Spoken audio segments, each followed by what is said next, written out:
All right, we're ready now. I'll call this meeting to order. First item is a roll call, Mr. Alemán. Yes, Fred Dickey. Here. Mayra Hernandez. Here. Rodney Rodriguez. Present. John Villarreal. Here. Arturo Dominguez. Guadalupe Ramirez. Silvia Parcell. Julian Ronansky. Here. Joe Maldonado. Here. So Chairman, you have a quorum. Excellent, thank you very much. Was Sylvia still on the committee? No, she's not. Right. She's not, because she missed three meetings within the calendar year. And we're working on getting the documentation so that we can request a arrangement from, and one of the things we're debating here was that since Mayor Pro Tem basically will not be coming back, because we might have the new elected official assigned the Right. the new person, so we might have that vacancy for a little bit longer than usual. Yes, and then, I mean, we can always, whoever it is, Dish or Mate, right? Exactly. We can approach them to try and get one for the next meeting. Because I know we're having, is it the Of 27th? course, then they have to 28th? go by the city council. When do they vote? I already voted, so when do they vote? When? Early voting was. Huh? The 13th is the Thursday is the election, election. that's what I was gonna share with you, the 13th is the election, and then at the 27th or 28th, we have the canvassing of the election, and then after that, it's basically up to the candidate when they wanna get sworn in. And so if they swear in, we don't have our next council meeting till January the 22nd, Okay. so if they get sworn in before that, their first meeting will be on January 22nd. Okay, so they're gonna be sworn in. They Okay, can get sworn in right after the canvass, which would be the 27th, let me check the calendar real quick. But- It's the 27th or the 28th of December. It wasn't that Friday, sir? The 21st, no? I was just, that's For what January, you we're, mean? no, I'm sorry, for the canvassing in December. Because I know the college is canvassing on the 21st. Unless they changed it, but Okay. that's what I remember hearing, that it was the 27th or 28th, I don't have the actual date, that's what I'm saying. So, I mean, it could have changed, Sure. but it could be either that, because the election is on the The 13th. 13th, Mhm.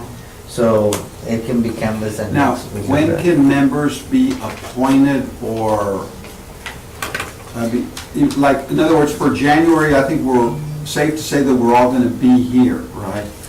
Well, if we decide to do it the first Friday of the month, unless they get sworn in, I mean, right before, right after the election, I mean, I don't think they can appoint, because then they take it to council. Right. So I don't So foresee, the ones that are here stay these will stay, until somebody gets reappointed. exactly, or, you know, they want to switch if your elected official that nominated you They wants say to you're switch. fired. Right, but what I foresee is that we won't have these two new members until February's meeting. And again, depending on what we agree right now, which is where we're gonna be discussing the schedule. Right.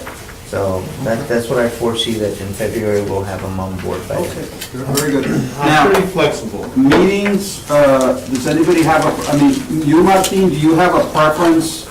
We want to have them on Friday, is that good? So far, the only other board that I deal with is on the second Tuesdays of the month. Okay. And they alternate, one at 2:30 and then at 5:30. So how does the first Friday of the month sound to you? For me, I have no problem, that would work. And if it's okay with you also, what I've been doing lately, like I did the last two meetings that I was out, I have Arturo Okay. Garcia step in for me and do what's needed. So now the first Friday for January is the 4th. Do you think we ought to move it to the 11th? Because it's so close to, I mean, we can do that for January, set it Yeah. a week later. like that one in and then July, at that maybe, I'm point- just saying, because it might be, you know how it is. Yeah, it's tight.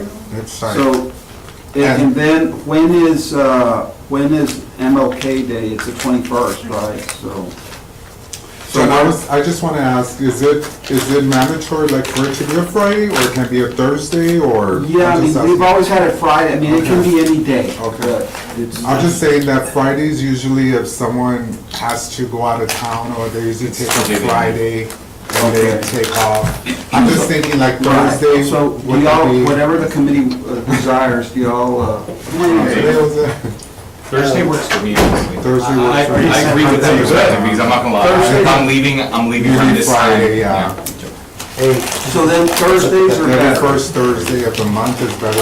Okay, so how I does, mean, I'll make it work. The problem with me is I've normally got Good to stuff see you. going on every day of the week except Friday. Judges don't really set stuff on Fridays. So Okay. that's my only, I mean, I'll make it work. Okay. And I don't, So, What about how about- after hours? I mean, I heard you said 5:30. Yeah, I mean, some boards meet like. He has to go to court. Yeah. It won't be at 5:30 or 6, traditionally, right? yeah. That works for me too. I don't know. I can make it work. The only problem, I don't, I have doctor's appointments out of town. when is it, when do you have them? I've got one I mean, next week. but- I personally would like to keep it at noon, it's just, I'm fine. noon is I'll try to fine. make it work. If I can know, well, I'll be knowing ahead of time. So for you, it's better Friday, and for you, what day is better? It makes no answer, but this, Thursdays are- I'll make it work. Thursdays are better. I'll make it work. Thursday, okay, Thursday. So for you, Thursday is better? Okay, good. So then, why don't we do January the 10th? Because I think the 3rd is Yeah, just, too close. so fill in January the 10th there. Do you have extra? Yeah, Okay. here, I got some more. Did I, here we go. So, No, I don't. Do you have an extra? yeah. Who else needs one? Oh, you don't. Yeah, one more. No, here we go. I think we'll set it. So we've got January the 10th, Thursday. Then we got February, there's the 1st or the 8th? What's good for you all? Well, is it a Thursday though, John? I'm sorry, the 7th. The 7th, yeah. Sorry about that. So we're gonna go with the first Thursday of the month. So we're still doing it. Yeah, Correct. I'm sorry, yeah, you're right, Rodney. And then March the 7th, right? Right, March 7th. February, what? 7. February the 7th. Y'all better have a cake for me. My birthday's March 11th. What are they? Okay. Mine is March 12th, so. Oh, we'll have a party. Yeah, we have to. April 4th? April 4th, yeah. And then we just won't show up as an April. May the 2nd? Give me a second, correct? There's no. June the 6th, everybody good with that? July, Well, the 4th. we gotta go to the 11th. Yeah.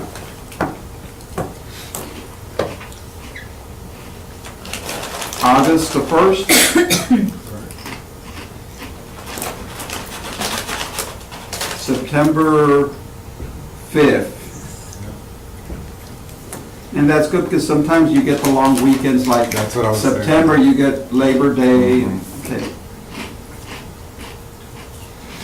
October 3rd. November 7th. And December 5th, right? Perfect. Is that good for you all? That's good. I move that we accept this. Mr. Dickey makes a motion. Second. Rodney, all those in favor? Aye. Aye. Motion passes, so we've got the agenda. I'm done. Awesome. Next item is the update and possible action on the intercity housing incentive plan. And Julian, thank you very much for bringing this agenda item. Right back to the big one. Sorry. Julian, so. Smile for the camera. Okay, so I know I brought you guys a kind of demo of what I was working off of last time. This is my update on the whole thing. The front page pretty much carries the meat of what it's gonna be. What we have is a development loan and a development bonus attached to 2 different zones. The biggest zone being the NEZ, so that includes downtown, basically all the inner city. Wherever an NEZ is currently existing, we're going to be updating it. The second, more micro zone is going to be the whole TERS area. The idea behind it is that we will work with city council on So getting, who provides this one, the city or who? it's gonna be, well, so it's a forgivable loan over 5 years. So if let's say it's an apartment building that's utilized, and they develop that, the loan is forgivable 20% year over year. If they end up leaving or getting rid of it the first year, then that's the end of that, and they owe the 80%, as an example. The interest on that would also accrue, meaning they would owe the interest on that. But who's gonna put up the money? What I'm hoping is to work with the TERS to put up funds, and also the city to put up funds to basically create, a better match that can be brought up. And from what my understanding is so far, that there are talks of how we can put those funds together. So that's what I'm gonna be working on from this point on. Let's look at a property in the, I mean, we could even put the NEZ and then, and I don't know, there's a, maybe if it's downtown, if it's also in the tourist. So now you're gonna have the development loan, right? Well, it's So- gonna be within the NEZ, so what my You- goals you- are. You wanna rehab a property, right? So, So, I'm sorry. go ahead. So the target is there are some minimum requirements. Obviously, you cannot go after this if you want to buy an acre in the center of downtown and build this mansion, this one-unit mansion. It's going to have a minimum of 8 units per acre if it's a historic building, and 16 units per acre if it's going to be a new construction. So let's, for example, we got the St. Peter's area. We got a lot of older homes, LISD. I mean, I don't know if some of those homes, most of, I mean, they're occupied, but I know LISD wanted to move out of it. We've got Laredo College, needs housing. I'm just sort of giving an example. The St. Peter's area falls under the NEZ. It does, and I think part of Okay, it falls under the TERS. and falls under the TERS. Sort of, just to sort of get an example. And then, so would it fall under this loan in here? So what I do need to do is work with the city on getting both those maps. So we can create at least a demo overlay where it shows the NEZ and then shows a different color, which is the TERS, so you can see exactly where it's at. Now, I just wanna caution you on the TERS, because the TERS does not indicate any incentive for building. Right. The plan itself dictates for the walkability, they want sidewalks, infrastructure, lighting. It does not necessarily address, and it's stipulated on the plan, doesn't mean it can't be changed. Right. But part of the discussions, there as an example, is just how expensive it is to do some of these things. So I just want to make clear that it's not stipulated that loans or fixing up facades or Right. anything for the owners, it's part of that. So that's still, if that was the decision we. Well, let's just put it if there's a funding source. That was Yeah. my first question. Right, that's If there's what- gonna be a funding source, be it whatever it is, the city, or, let's just say that there is a funding source. So then, I just wanted to mention that, because you mentioned it, and I don't want them to, the board members to have the idea that the TERS has money for this, because it's not identified for that. No, I'm completely aware of that. That is the goal. we're just gonna though, say, is to- okay, there's gonna be a funding, the intent is for there to be a funding source. And the idea is if we push this and just update the neighborhood empowerment zone, the TERS does have the power to do a contract with the neighborhood empowerment zone where basically those bonuses are then allocated. That's what Just San for- Antonio did. Just for Rodney said, do you know the NEZ, how it works? Yes, I'm familiar with some Okay. aspects of it. but, Right. yeah. It's basically two aspects, the abatement part, and then you got the fee waiver part. Yes. So we are touching on both of those. It's- And then, so we have several incentives that you can sort of like sandwich Right. in, and that's where you start looking at specific projects that, like I said, maybe like the St. Peter's. Right. I mean, if you want to develop the St. Peter's and like like you all, the Laredo College, That would be the Laredo nice. College need housing, I'm just sort of giving an Right. example as to, a real life example as to how it could work. And Or plus, we do it like the King William in San Antonio, where you get somebody with some, a developer to come in and pick up those properties and redo it and sell it and like Alamo Heights or like the Heights in Houston was dilapidated, they took it back. I mean, that's, And there is language, if you guys have a chance to read through this, it also includes, so what we don't want to do, or at least what I don't want to do, my target is affordable housing.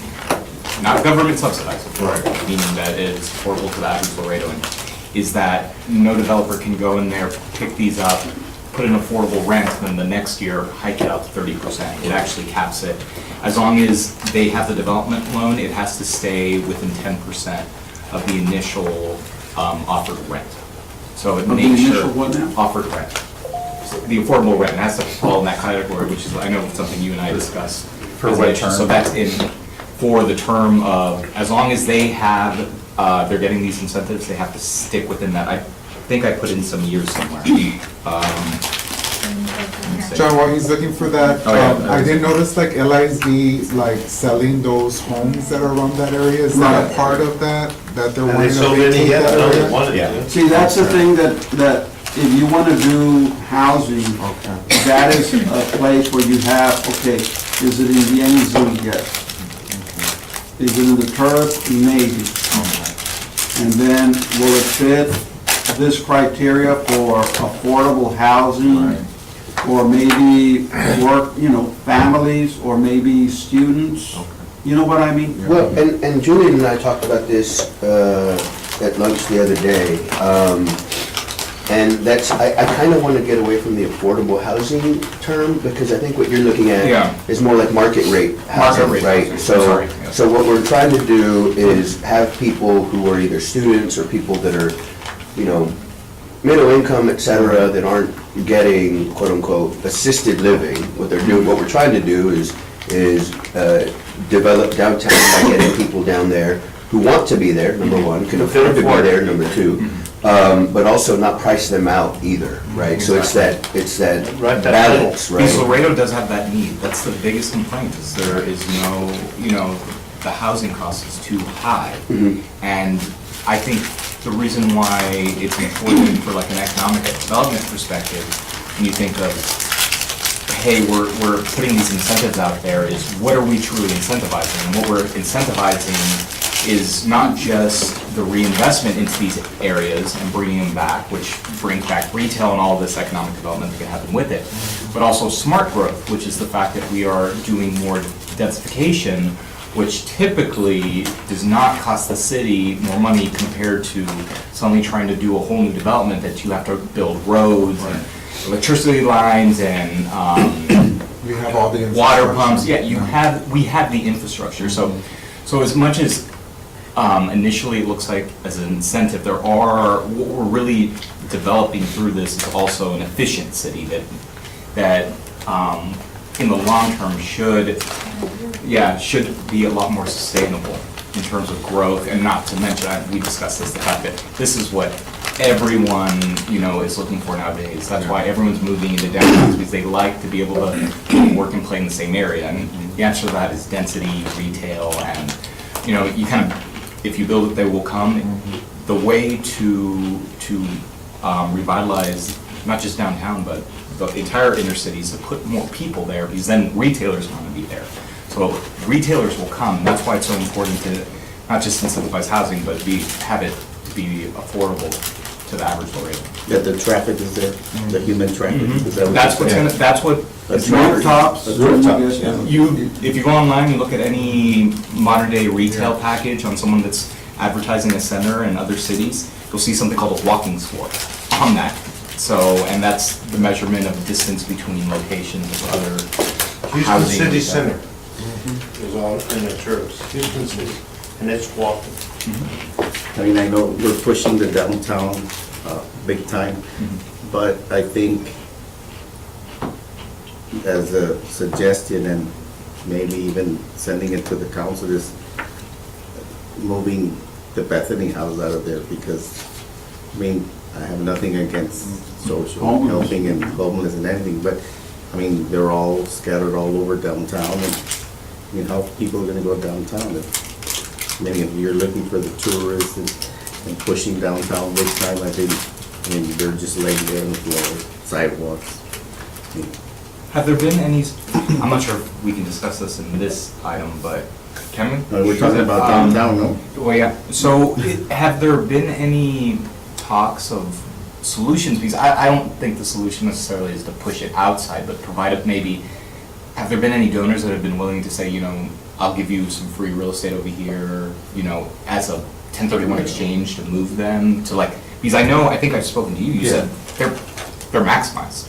Yeah, Right. Bethany House, and I've That's the been involved problem. with them for a long time. The thing is that hey, why are you giving it, why are you putting it in our neighborhood or our area? You know what I Yeah, mean? you're gonna face that. The Salvation Army currently is looking at an expansion project, which we hope can help diminish the homeless that are now residing in One of the downtown. areas like where the food bank is at, I'm just sort Well, of, and San Antonio has I don't wanna go too much on a time, because homelessness is one of my passions, or fighting homelessness, but, I have nothing against it. Yeah, I'm just no, trying and to, I- I'm just trying to one of the, open eyes. no, and you raise a very good point that I've been raising over the last few months, is when we first built that first shelter, not the Big Center for Hope, the one next door, first it was just a kitchen, right?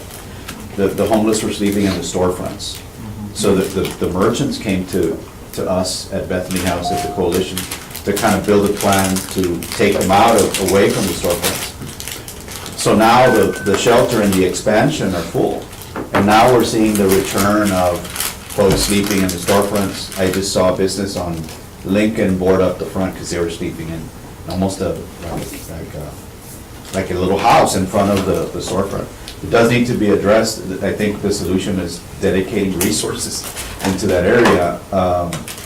There are 17 dormitories there, efficiencies, and there's 28 beds for men, 20 beds for women. The women's side is okay. The men's side is overflowing every night by 12 to 15 men that sleep in the building, and then some outside in the courtyard.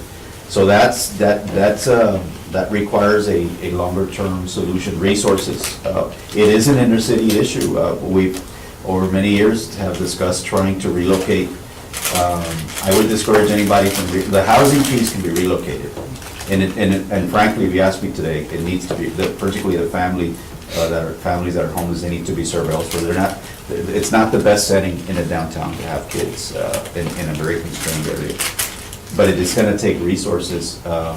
The kitchen I would not take away, I'll tell you why. We've been studying the patterns of homelessness over many years. They're going to be around people. And that's why the first shelter ended up here. Probably any expansion should go elsewhere, but not too far from downtown, because what the Haven for Hope in San Antonio proved to us is that even when you have the best of locations, if your client or your consumer doesn't see it as a viable place to be, they're not going. So it needs to be more or less where they congregate. I like the idea of helping the Salvation Army develop their area. It's not too far. The density of the neighborhood is not very dense. It could work to build maybe some more beds over there. But the long-term solution is permanent housing for that group. But I'm in agreement with you. I see that presence that we saw back in the late 90s, early 2000s, where they were sleeping and doing other things in front of storefronts, and that doesn't help redevelop the downtown. But anyway, it's long I story. mean, this is like New York when it was going down back in the 60s, 70s, and Giuliani came in. First thing he did, he did like 3 things. One was clean all the subways, painted it and everything, relocated all the prostitution from 42nd Street. Just relocated, not make it go away, but. Yeah. And They won't ever go away. and the other one was the people were saying we need more security. That's when they adopted the horse, so they could travel more and have more security in that area. And that's how the city picked up immediately. And there's 3 things that he did, and it was just, And- so the the rest is shelters in history. San, or other cities, where do you find, I mean, you Well- said close to downtown, but The NIMBY is gonna come up anywhere, and I brought this to a couple of council folks where I've seen land that could be available for transitional housing or permanent supportive housing. And there's always that fear, right? So we're working on one model which has a tiny home model, where we're trying to get 2 or 3 into a city, urban city lot. The problem with that is disconnecting them from mental health services, other things that you know, the social services that they need. But we're gonna try that. We currently have a project that was approved by planning and zoning. 3 tiny homes at the corner of Tilden and Price. It was the old Bernal Bar, if anybody knows that area. We bought that property, it was a nuisance property for the housing authority. We're gonna try that, we're gonna see how that does. We're also supplanting with counseling services. Fortunately, SCAN just got a big grant that's gonna help. For the 50 men that are overflowing there, you need transitional housing to get them out. We also acquired in the inner city too, an small apartment complex through city funds that we're gonna reconstitute as transitional Oh, so when you housing. say we, you mean? The housing authority. The housing. I'm on that board of that organization, so we've been pushing to try to alleviate what I have been seeing, and I'm in complete agreement with you. I think we've got to do something or else it's blossoming, and this is the reality of our times right now. And just before I go to Julian, so we moved 20 people last year from homelessness through the housing authority, through the regular public housing or Section 8. And even that's 20 is a lot. Even there, you're still seeing spikes downtown in homelessness, so that means we just have to move faster. And, But is it local homelessness, That was or gonna be what my the allegation that I've heard is other cities are Give 'em a shipping? bus ticket. Yes, yeah. and so where's your No. bus facility? we've been, I hear that sometimes. We've been That's the counting allegation, homeless, but- yes, since the year 2000. Every year we count the homeless. 75 to 80%, no less than that is local. And almost all your Originally families. Laredoans. that- Laredoans. Others that are not local, what I mean by that is they become homeless in Laredo. So for legal reasons or other things, they end up in Laredo. There are a few instances where folks may end up being bused. I don't want to get into that conversation because we bus from the city too. Yeah, I know. And I don't like It's that. just a practice, is it a practice? It's or- not a good practice. We're not doing it anymore as a city, in general terms as a city. Busing homeless. Busing homeless, because that doesn't fix anything. Well, And we would lose. I've always heard it spikes, not for Laredo, but in general, homelessness goes south during the winter. Like it'll spike during the winter. Is that No, not I the mean, case? and those margins of folks aren't really trending. The issue that's kind of blossoming here is that now we have 8 to 10 people that are sleeping in the storefront, whereas maybe 3 or 4 years ago, we had already made a dent that wasn't happening. And when I share that we've moved 20 people out from homelessness into housing last year, and still we have that problem, that means, our population is struggling. The 17 dorms that are there are full. We're gonna add 10 more plus a tiny home. If the tiny home works, it'll be cheaper than coming downtown and building something which I don't think we should put any more subsidized housing downtown. Our poverty rate is almost 50% in the census tract. Jose, let me ask you this. So the opportunities that are being raised by this project, are there any opportunities for resources to help, this situation? Because this is gonna bring the value up, That's that what means I'm- revenue should be That's up. what I'm alluding to. Maybe there may be some form of partnership or something that we can do. Outside the downtown, if you're asking from the homelessness side, yes, but maybe not in the downtown area. I think we ought to look for permanent supportive housing, which is what these folks need. Yes, in the inner city, so they're close to the resources, but not necessarily in and around downtown. Now, what I mean by folks congregate downtown, when they're homeless, they have a community, just like any other community. So there's 8 people that live together, stay together, check on each other, and that's why it's very difficult to just say, oh, you know what, we'll build you a place over by Mines Road, that's where you go. They would be right back where their community is and where their safety is usually. That's just what we've What learned. about at the base? We have the housing authority has a property at the base, but then now you're dealing with serious neighborhood NIMBY in that area, because you don't have that group already there. So now you're gonna have to convince the neighborhood that it's gonna be okay, and others, leadership. So I like the tiny home aspect, although it's untested, because it still keeps a community of them together, supporting each other. If you have 2 or 3, you could still probably check on them without creating like, well, now you brought 5 homeless into 2 blocks from my house type concern. You know, so I think we ought to study that model. What percentage is drug-related homelessness versus? I'll call it co-occurring, which, you know, usually if they start with drugs or alcohol and then mental health diminishes, it's 50 to 60% based on our count of the street homeless. With the families, usually it's just more stabilizing them and moving them on to a more long-term housing. But with the families, what percentage? With the of our families? homeless population is to? Probably, I'd have to look, but probably 30% of our families suffer from some sort of mental health issue, not so much substance. Yeah. And then too, the whole, what we've learned with the Bloomberg too, if it's the homeless issue, is a lot of them are single moms. Yeah. And then there's mental health. So it's mainly a financial You have Casa Misericordia. Misericordia, but that's more battered. Yeah, it's more And bad. sometimes they don't fit that criteria. But we do have, I mean, to where this started, we do have to tend to that issue and increase more housing outside of downtown for the homeless. Like I said, I wouldn't move the kitchen because you'd end up, like we've had before, periods where you have to feed people out in a plaza and then that's not conducive to. I don't think the current situation with the homeless would hinder this. I think there may be future issues if something's not done, but in the short run of 2 to 3 years, I don't see it directly being in conflict. And proof of that is you go to San Antonio, you go to Austin. Oh, you need to see Austin's home. It is bad, but it's downtown and it's all around and no one. Our downtown is this big compared to their downtown.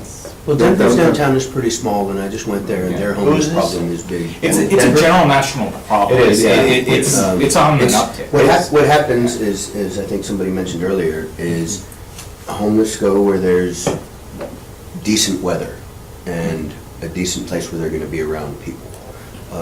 Laredo's got good weather, general good weather if you're gonna be outside. And it's a caring community. 80% of the time, and people are usually willing to help, so that's an issue. And they look for But people we like gotta that. fix it, And they yeah. look for people. Yeah, but I mean, maybe it's time to be helped by city, to everybody. I agree. I'm not diminishing that. Yeah. It needs to be something that's, The Lamar Brewery, they got Oh. it, I don't have any. Well, you know, It's it's several- also their safety because, you know, we have individuals that can be interstate at the end of it and trucks are passing and I'm always worried that one of these days someone's gonna get killed there, you know what I mean? Because. Yeah, and that's the challenge, there's always conceptions of what homelessness is. Yeah.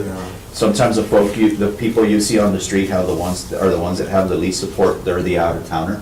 And that's why we think the majority look like they're not from here. But that's not your concentration of homeless are locals. And those require, you know, longer-term solutions.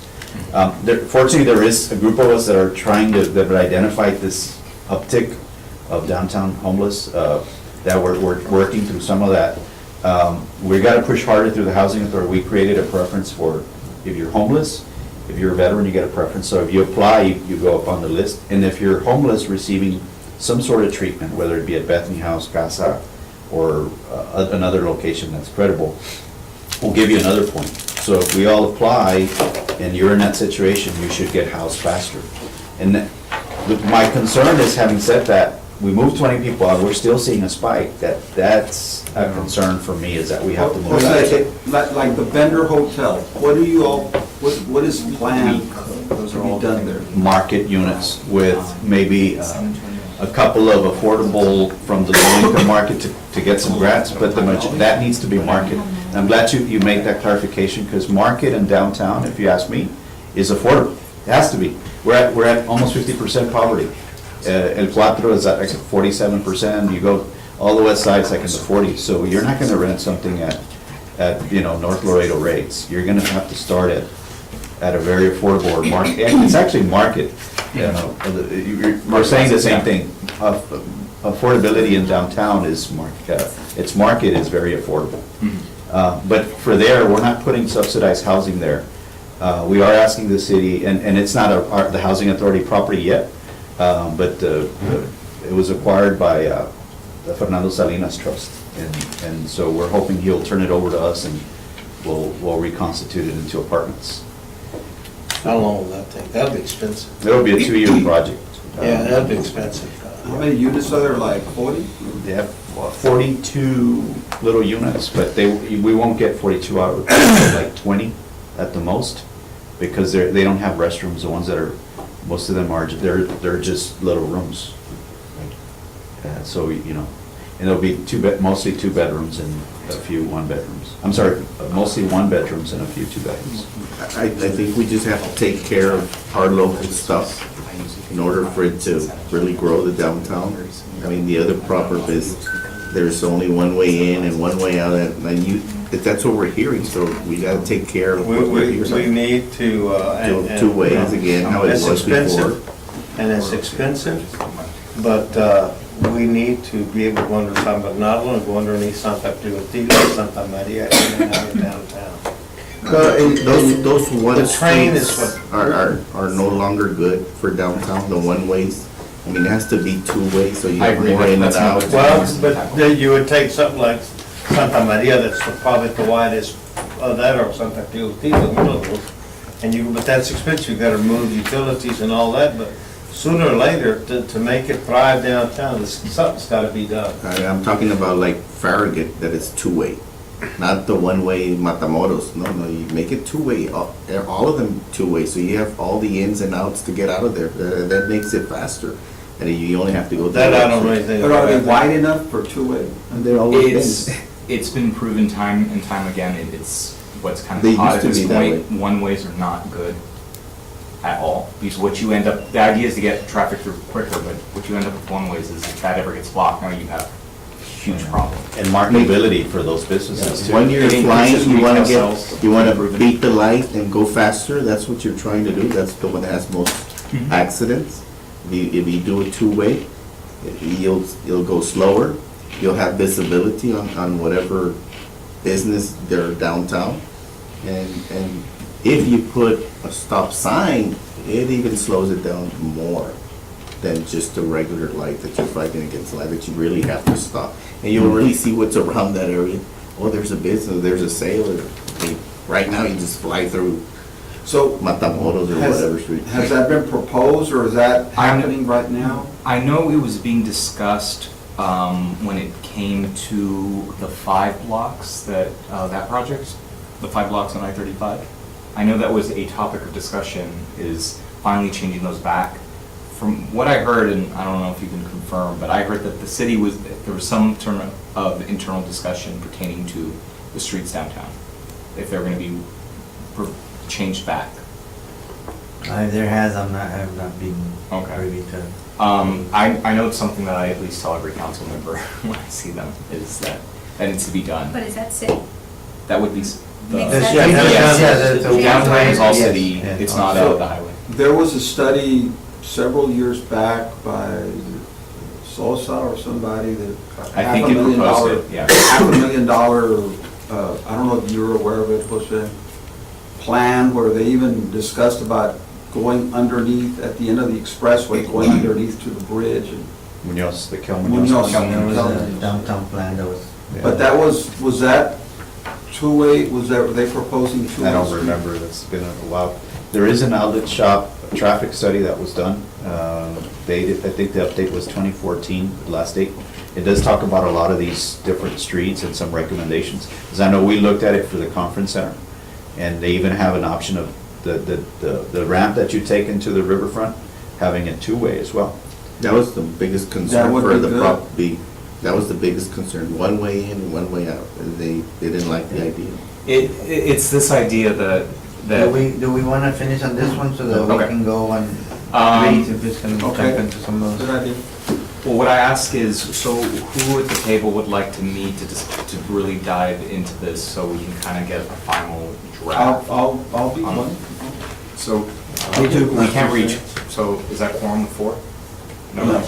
Okay. Has to be forward. We can meet in several days with you. Yeah, well, whoever wants, Together. what I'll do is I'll create another thread of email, and then we can kind of schedule to meet on 2 separate occasions. So that we don't have a quorum. Well, who else is interested? 'Cause I don't mind just getting the news, Okay. but I'll be happy to go. Who would like to meet with me? I don't mind. Okay, I'll create an email for it. And then just copy me on it, but I Yeah. won't. Yeah, I'll go with you on the- I'll include, Or we can alternate, you know what? Yeah. And Is it okay for me to include updated drafts to everyone continuously? I don't see a problem with that. Okay. I'll research on utilities. Utilities, an enterprise fund, it has its own bonds, rate, holders, you know, and the rate. I'm not too sure about fees being waived and so forth, so I'll check on that for you. Okay. Just to make Yeah, sure that Like way. right now, the NEZ, are those fees waived? No, it's mainly all the permits having to do with your, with The building permits. the building permits, plumbing, electrical. Fire. All of the fire, but not utilities, and utilities has its own restrictions because of the bondholders. Mhm. And then since we have an obligation to pay for them, we can't necessarily give out their services. And that's something that can be discussed or not if, but when we get at least some money to fund this, that there may be a separate pot that goes to those fees, possibly. And that's the possible solution that keeps things simple without having to ratify any of those documents.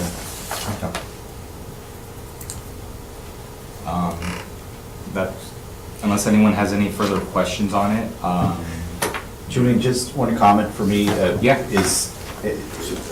I don't think that we'll end up with a low-income housing tax credit deal down here, but there may be, there's the new markets tax credit, maybe as an incentive, is to generate a support, get some more paper support, to generate support for applicants that are applying for federal or local tax, or historical tax credits. Okay. Both for, New Markets allows for commercial tax credits, so, Yeah. but I think you can build that in without it necessarily costing anybody anything, where you just Okay. issue a support for a project. Awesome. Okay. So Yeah. Julian, give an example of, I mean, like I was mentioning. Hey, who wants to party? Sorry. Let's dance, why don't we? I'm ready. Is the ringtone change for Fridays? Even the phone No, note but is give an how. example of a Sorry property about that that. you think could work for this. Well, there's going to be two types of properties, in my opinion. You're going to see infill type properties where there's empty lots. I did speak to someone that is currently running, and he was talking about his area and how he was looking, to possibly, there's either empty lots or buildings that are obviously just unusable, but they won't demolish it because there's no point, there's no project behind the whole thing. So for those are perfect examples of why you would want to do, if these incentives were to go out, you would want to do something like 16 units per acre specifically. So, by example, an average lot would be 8,000 to 9,000 square feet. So you would be able to qualify if you're fitting about 3 units on that. So that would be a good example. So it should be how It would many be- square feet? I'm sorry? How many square feet per unit? No, I was talking about the lot. So the units would most likely, to fit on that, you can do 2 cars. You can do, if you go 2 stories, easily 1,400 square feet for a 2-bedroom. Which is big, That's big. That's So, but the idea is you can do 3, 4, honestly, on 800, Yeah, on but 8,000 if square you're feet. doing that, and you're trying to attract a little bit better people, that's what you wanna do though. Mhm. Townhomes are like the hottest thing right now. People, believe it or not, are moving away from the concept of yards. It's just more maintenance.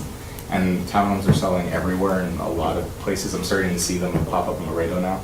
But that's a good example of that. The reason why it's not 16 for historic buildings and it's 8 as the minimum is you may have a historic building that the truth is you just cannot cut it up that way. Or you're gonna compromise the integrity of the building. So good examples are all throughout downtown. You do have, especially in the neighborhood, I'm blanking on it. Cuatro? Um, Or you're talking here, inner city? Or? Yeah, inner city. St. Peter? St. Peter's. A lot of those lots are actually small, so some of those little homes would qualify and should qualify because they're not overusing a lot of land. So it would provide some incentive for them to fix up those areas or further provide someone else to come in and take those incentives and fix up those areas. So that would be an example of a historic or existing building that can get fixed up under this. John, you're looking at, I used to office in the St. Peter's neighborhood, so you're looking at $150 a square foot to renovate there, easy. Yeah, you're expensive. dealing, well, it's, a lot of it's pier and beam, and the truth. If you bought a house from LSD, that's what you'd be looking at. And then, expensive. so through the So then- association, we so pushed to get that. Turnkey, option. then 150 to renovate plus The cost the of cost to Yeah. buy the property? Yeah. To So demolish, but I guess they really almost $150 have, to renovate or total said and done? $150 a square that's what foot. you pay for a house in North Laredo. Those that are being auctioned are not in good shape. You know, that's another shame, you know, and they're auctioning some, you know, I just said it earlier. And why the hell couldn't we do a King, like they've done the King, King Williams thing? in Santa. It's true. There's It's- money here to do it, Mhm. and, See, but there you got, and you get more people downtown again. The thing is real estate, and this is just my professional opinion in what I which do. is what she's telling you, $150 a square foot plus the cost to buy the property, another, at $200 a square foot, hell, you could buy a house in Plantation. But it's not even that. The problem People are is- coming back down and want to be Yeah. downtown. Yes, people are starting to want to do it, but the problem is a lot of those investment dollars, you say, I don't know why people haven't come down and done it here. And the issue is, and we seem to have a lot of infighting within Laredo and forget that we're competing with other cities. Territory. And other cities have these programs. So those investors that typically go in there and fix these things up and then provide these things, go to San Antonio, go to Houston, where these incentives are already laid out and their dollar's worth more there. Okay, so And what that's- we need to do, lay this out, and get it going, that's just it, we talk a lot. So that's what I'm working on. The idea is once this is finally clarified, that we can have some discussion with some council members and put funds in order to incentivize these things, and then we're done. Even a revolving loan on this program for St. Peter's could be, so somebody can come and borrow it maybe half. If you can participate on this, that would be great, because I feel like you work with them a lot and you have a better understanding on those. I do have more of an understanding on denser type of buildings, so maybe. Well, those are all you can provide historic some- properties, and that's what raises your cost. Yeah, and I'm not a historic property expert, I don't know typically the cost. You gotta go through the hysterical society. So, yes, this is, my goal, if we can, it's gonna be hard on the holidays, but hopefully by February, having something in front of council with some initial approval on being able to set aside some funds to do this. How, Maybe city management. Yeah, I mean, I'll share this with management as well.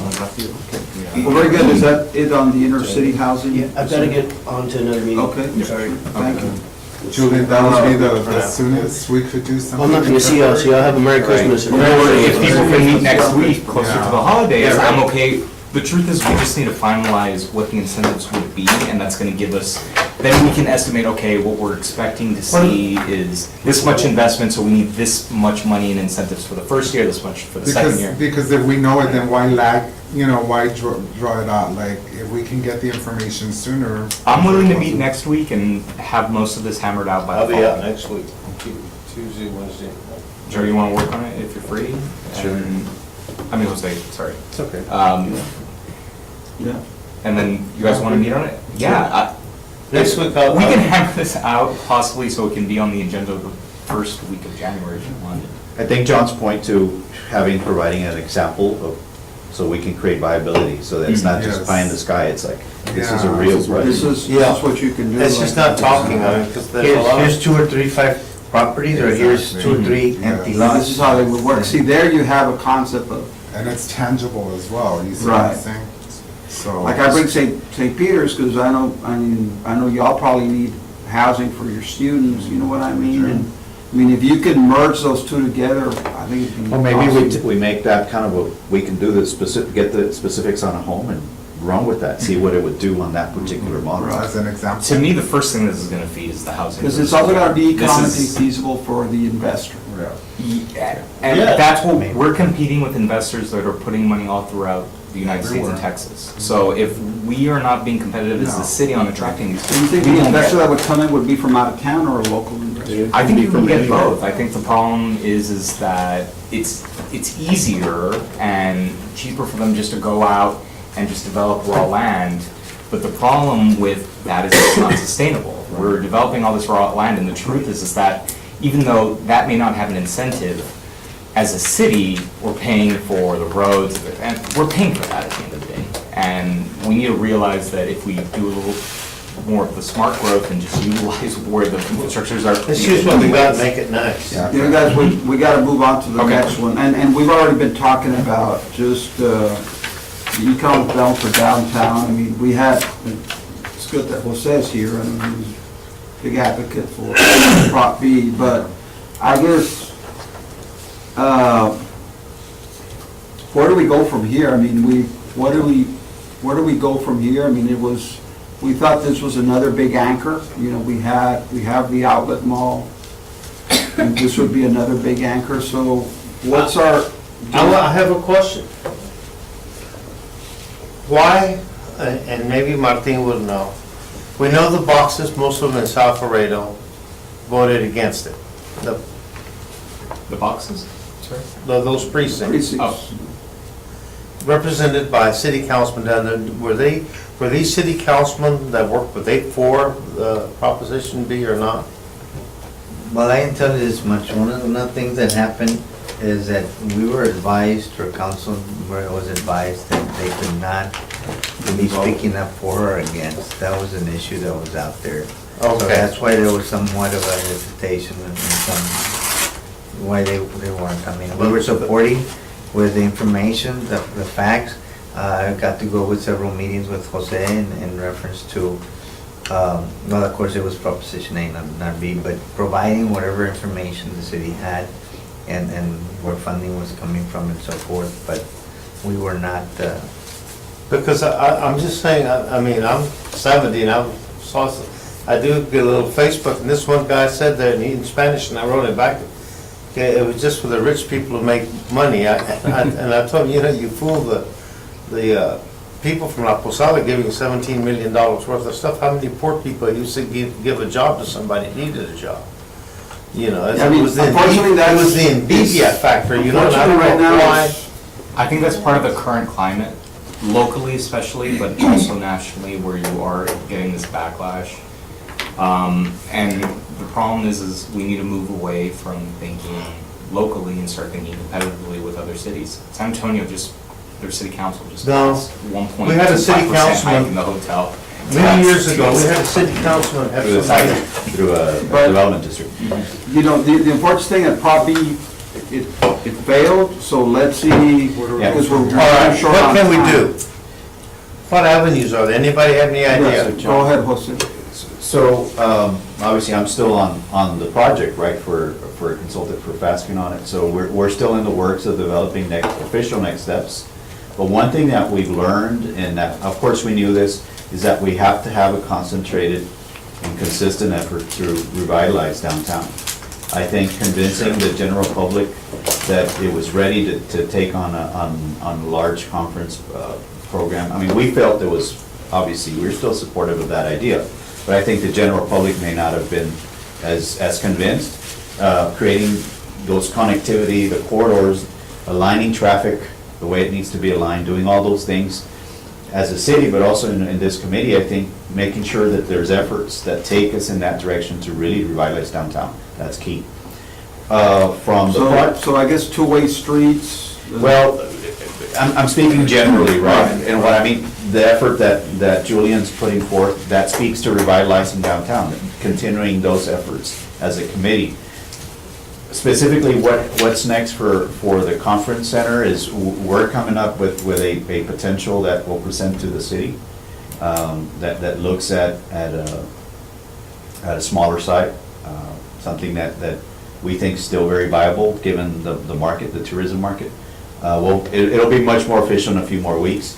The city's still working on their we're side. looking, we've had a meeting, and on our side, we're looking at all the funding mechanisms that we have in place. And we had certain ones in mind. Obviously, This these is two not were- really were dead yet, that, we're not so- ready to put dirt in the. No, ground. no, and I think obviously you saw the story in the paper, right? We're all, both sides, we're still working through the potential. Otherwise, you mean, I hate to say it, but then you give up on downtown. We're not gonna do that. I don't think Well, I anybody's don't gonna think do we it. should either, I mean. And so it's from a collective level, as we have EDAC, we have TERS, we have Main Street, all the parties that are downtown, is just keep keep the efforts concentrated on revitalizing downtown. Do we have, and, because I don't know, I mean, we'll have a new city councilman in my district pretty quick here. But what about the other city council? How do they feel? That, you know, because it's just not one district. I mean, Well, they all supported it. I mean, the Okay, that's support for the cool. conference center was unanimous. okay, There that's was what a- I was asking. It got struck down because there, you see the word tax, and Yeah. you're fighting an uphill battle. And it's also, It's also an uphill, was, look, Marketing. trust me, I agree with the tax, frustration. you're gonna tax all the other hotels for La Posada. I mean, the reality, a lot of. That was a No, there was a lot of disinformation on it actually being. But there's a lot of people, So- yeah, we're gonna get, my hotel's gonna get taxed, and they're gonna benefit. I mean, you heard a lot of that. You know, La Posada will overflow and they'll have to go to your hotel. I mean, come on. It's already yeah, but happening when it's- we have large events, but, So then, I guess we're still working on something of a. yeah, of a plan B. That'd be- And then we've got, there's been more bars opening up and. There's the Yeah, I mean- Downtown Bar Association, with all the bars linked up together are doing joint events, that's a new thing. Okay, how old, y'all have young people your age or your age going down there? That's where I go. My age younger than I Uh, am. Students are downtown. That's where my parents go. But John, I think what I really want to stress is to keep the idea of, I mean, you have businesses that are putting it all in. They're all in with these bars, restaurants. Yeah. You got to keep working renovating downtown. You have to. Whatever, you know, whatever you do as So the this feeds right into this that. other piece, this inner city, the housing piece. Well, if you want to have a grocery store, you need density down there. Yeah. You know, and then we didn't talk about it, it's all interrelated, but there's 600 vacant lots in the inner city that have infrastructure. They're owned by the private sector, all of those, and there's some that the city owns, but you've got 600 lots that have infrastructure that you could develop under this kind of model. Whoa, That's a That's a lot. lot. whoa, see, Yeah. And that's one of the reasons why we kind of started with the NEZ back then. There's a lot of empty lots. We want to bring them back. And the That's when it NEZ, started. it was great, and you drive through those areas right now, and you can see that there's been investment because of that. The truth is do we want that investment, you know, today, or do we want it 10 years from now? no, we want And- to do it. And that's why something like this and working on all these projects is very key. Oh, Because yeah, I that's- can all this happen. At the risk of sounding, you know, negative, what's happening downtown is happening in the neighborhoods, guys. I mean, our inner city is deteriorating. It was just the first, yeah. And you have it's- a housing stock that's not seeing any improvement, large, I mean, Azteca, just drive through there. There has not been any sort of reinvestment. It's a tiny home village from the 30s and 40s and 50s.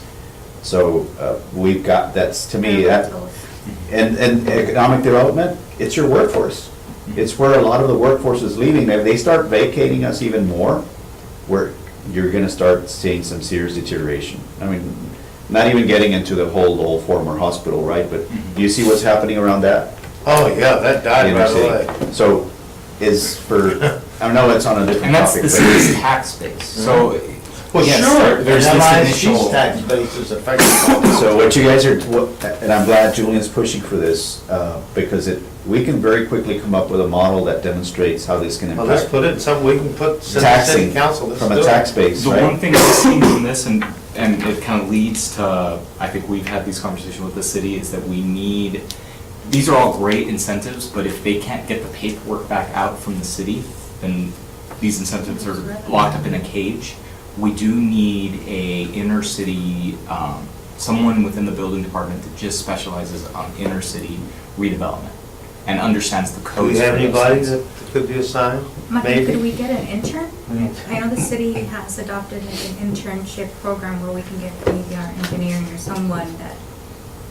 Yeah, I mean, Start. definitely, I mean, I agree with the concept, you know. I was told I right think now the for the city- NEZ, we don't have any. The city's bought in, but I mean, It's just overall by the building, you know. But that's the It's- problem, So, it's, but if personnel is a challenge, we may be able to work something out for paid internships. Maybe we can discuss it something, we may be able to put a Definitely. committee work I study. can tell you that right now, we That would just, be in the last 90 days, we're Yeah. starting to see an issue with the filling of applications in certain areas. and it's building up. The low unemployment rate is so low. Oh, yeah. People are, It's almost unemployable. Exactly, so right now, we're starting to get back to what we saw when Ford Eagle Show was starting. Because right now, we're starting with our heavy equipment operators, with our drivers, our laborers.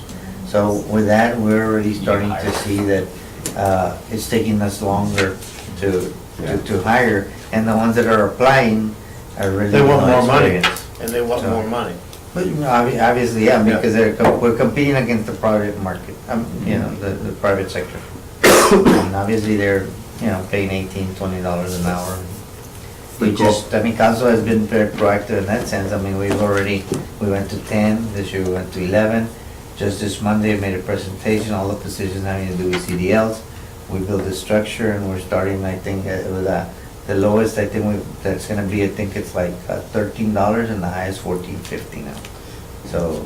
We had to do that at the housing authority. We went to 12 last year, minimum employee. Anybody that starts at 12. Just otherwise, your employee base is like, Yeah, because I don't pay anybody minimum wage. yeah, you can't. Your minimum wage, You you're want to gonna, Please start at 12:50. Yeah. But part of the reason why we hold back on some of that and we try to sell it is the type of benefits we have. You pay peanuts. Not everybody in the city has the type of benefits As simple as that. That's true. so, Well, very good. Anything, I guess, As soon as we have something action formal, plans for we'll come back. downtown, I was- the inner I city, was- work on that, and I'll be other, out next When would week. you wanna meet next week, or is that something, John? I think we learned something about Prop 8, I that just half wanna of the make city sure like that I'm of it. the idea, almost half of the city like Prop 8. But we have to work on the issues that, why the people didn't vote Just like for what's the. up. you know, Most of the said precincts. sometimes like I'm getting out of work and Associate, like, the lines are super long, That's it's the like, one. man, how, It's there's still- a function it's still right in now, how do I consideration, get yes. there? I'm free Thursday. So we gotta fix those things, so that people won't say, Are you free, I next don't Thursday?" agree with this. That's all I need. What time? not everybody has a good. After hours. Yes, I mean, it's- Maybe 4 o'clock. It's gonna be okay. 4 o'clock? Did y'all see that 4 thing? o'clock. Another notice? On that? Yeah. Okay. I'm happy, I'm disappointed. Yeah, Oh, this is good. exciting to try to Might get. be difficult, because I'm leaving Friday, my daughter's graduating Friday, so. All right. Y la escuela no puede. So John, Yeah. just one bit of information for everybody is, No, but the we are working on an inner employers, city those housing has summit. a law. Oh, yeah, And of course, you've been invited, you're part of that, That's the and thing. Julian's part of Alpha has a it. law. So we pinned down a date for March. And that's where I'm seeing. Love for you all to, anything that you think is a topic that we ought to discuss as a community, as a group, for it to, to be done that day, or if you want us to bring a speaker on a particular subject, we can work on that. So we set a date for March 20th, and we'll have kind of committee. Might have said somebody to market it, Well, if we have this done by then, this can, You that can can be unveil it used then. as a showcase. One other thing is, we have the dates now for the meetings, I don't know, Arturo, we'll get you a copy of the You want dates. to take a picture? I'll take a picture. We're gonna be moving the meetings to Thursday. And the first Thursday, there's about 2 or 3 days that are the second due to, January, New Year's, and July 4th. But if y'all have any agenda items, please let us know, we need to, can have a meeting, but we don't have anything to have in the agenda. So everybody partake on that. I'll forward this together with the minutes. Why don't you so that put we it on can, an invite, so we can, have them already. accept the invites, and it'll go in our Outlook calendar. That would be perfect. I'll do that. With that, is there anything else? Yes, a book that Oh, your mom read, Viviana recommended, New Localism. Oh, I yeah. really highly recommend that you get that. New read that Localism. book. It's New great. Localism. What's the thrust? Arturo Dominguez wrote it, okay. No. You already finished it? Mm, The last chapter is the most interesting, really? which is the financing portion of it. Yeah, well, I was looking at the finances. What's the name of it? That's where it. The new localism. New localism. How cities can thrive in an age of populism. see how they market their city and stuff. It's pretty Yeah, it's interesting. a very good book. It's a very good. When was it? If you guys want a holiday read. Oh, I see. Yes, that's I it. just love it here, man. Well, very good, thank you all very much. Thank you. Thank you, John. Thank You're you. welcome. Awesome. We have to adjourn or something? Yeah.